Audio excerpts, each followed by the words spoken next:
નમસ્કાર, આપ જોઈ રહ્યા છો સ્પાર્ક ટુડે ન્યૂઝ। વડોદરા શહેરમાં દિવસે ને દિવસે અકસ્માતના બનાવો સતત વધી રહ્યા છે। ગત રાત્રિએ પણ છાણી ટીપીતેર વિસ્તારમાં એક કાર પલટી થઈ જવાની ઘટના સામે આવી। ઓપી રોડ પર એક અકસ્માત સર્જાયો। એક બાદ એક અકસ્માત જ્યારે વધી રહ્યા હોય ત્યારે રસ્તા પરના દબાણો દૂર કરવાની કામગીરી પણ હાથ ધરવામાં આવી છે।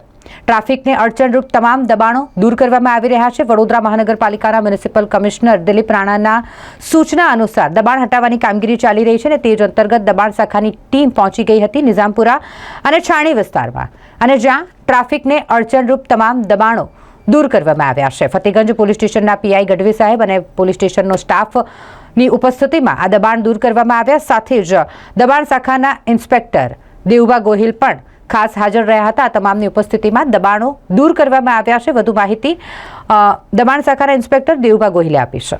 આજ રોજ વડોદરા મહાનગરપાલિકાની દબાણ ટીમ માનનીય મ્યુનિસિપલ કમિશનર સાહેબ શ્રીના આદેશ અનુસાર ફતેગંજ પોલીસ સ્ટેશનના સ્ટાફની સાથે રહીને છાણી જગાત નાકા તથા વોર્ડ 1 અને વોર્ડ 2ના ભાડા ક્લર્કને સાથે રાખીને છાણી જગાત નાકા સર્કલ તથા નિઝામપુરા ગામના બાજુમાં લારી ગલ્લાના દબાણો ઉઠાવ્યા। હાલમાં કામગીરી ચાલુ છે। 4 ટ્રક જેવો સામાન જપ્ત કર્યો।